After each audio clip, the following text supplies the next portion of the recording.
Welcome to a TV20 News Break. I'm Dan Monroe. To help celebrate Black History Month and National Women's Month in March, TV20 is profiling two rising stars in the city of Cleveland. With the graduation of their most recent class, the Cleveland Division of Fire welcomed 7 female firefighters into their ranks, the largest in the department's history. Brooklyn Sistrunk and Elon Grissom stand out, however, being the first 2 African-American women to enlist in years.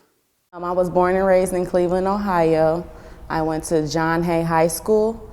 Right after high school, I joined the Army National Guard to pay for college, and that's when I attended the Bowling Green State University, and I got my criminal justice degree. I was born and raised in the Cleveland area, Lee and Harvard area. Graduated from MC Square High School. After graduation, I went straight into the workforce, so I was working in the hospitals, Cleveland Clinic and University Hospital, for the past 6-7 years. Although the Cleveland Division of Fire wants to improve their diversity across the board, no exceptions are made for the prospective cadets, a challenge both women had to face in a male-dominated field. The most challenging thing that I faced in the academy was the EMT portion for me. You have to be an EMT basic to be a firefighter, and unfortunately I didn't pass my first time, and it really beat me up pretty bad because you only get 3 chances or you can't become a firefighter. So after that, I dedicated more time to studying and went to more tutoring sessions, and I ended up passing, so that was the most challenging for me. One of the biggest challenges was most likely the academic portion. It was a lot of studying that we had to do for the EMT and the fire portion.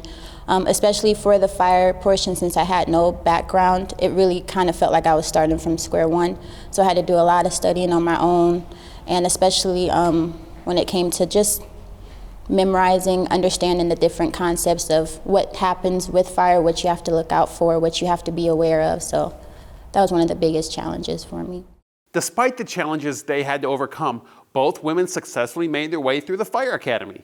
The next challenge they had to overcome was being accepted as an equal within their rank, which is why Captain Tyree Thompson pushed the female cadets harder during their training in order to prepare them. Well, I taught ladders down there, so they probably can attest that I was probably tougher on them than I was on the guys, because I knew what was at stake for them. It's, you have to be great. You have to succeed, else they won't accept you. And to their credit, I'm telling you, every female down there was one of the best we had down there. I was proud to be down there and train them. I was so excited and just proud to say I was able to finish the academy, because some people didn't, and I was just very excited to start my career. I wanted to do it right, because I know there were a lot of guys that I would eventually be working on watching us too, so I wanted to make sure my roles in the live burns were done right. And it was good to see everything that we learned the past few months before come into fruition with everything. And it was funny, even with my first fire on the street, it was fun to be able to see, okay, so that's why they taught us, this part, and to see everything that we learned kind of come together like a puzzle. So. The significance of the historic class is not lost on any members of the Cleveland Division of Fire. Captain Thompson hopes to see the trend continue with future classes, while both women are proud to leave their mark on the history of Cleveland and be role models for its citizens. I think the next class is 52 people. I think we got like 4 or 5 more females, and then hopefully we hire more. I would love to see a class of like 10 to 12 females, or a class of 50 to 60% minority. That's what the makeup of the city is. And, we would love for the fire department to kind of reflect the city. It's a diverse city, and we hope the fire department will reflect that at some point. It's awesome knowing that I'll be going down in history, because the city of Cleveland hasn't hired this many women in over 30 years. So it's just amazing feeling knowing that I can inspire other people to do this job. Just letting other people know that this job, if you look like me, that you can do this job as well. So it's just a great feeling. It kind of was brought to my attention, this is the most diverse class. This is, one of the largest classes with women. And then when it came to my attention that it was 2 African-American females, and we would be the only ones even on the department now, I was like, oh, okay, so it felt bigger than me. The city of Cleveland, the girls in Cleveland that, don't feel like it's possible because they've never seen anybody who looked like them who do it, because that's how I felt as a kid. I never really saw African American firefighters, never saw female firefighters, but being able to be that to the city of Cleveland citizens is a really big honor.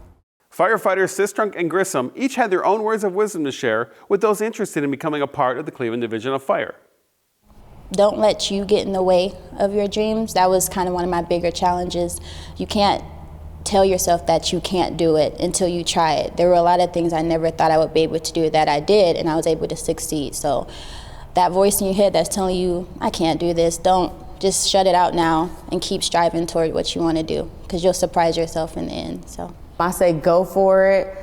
Take the civil service exam, train. We have a whole bunch of different opportunities to get you physically fit if you're not right now, and anything is possible. Firefighter Sistrunk was assigned to Fire Station 31, and Firefighter Grissom was assigned to Fire Station 11. While both are still new on the job, they have high hopes for their future with Cleveland Fire.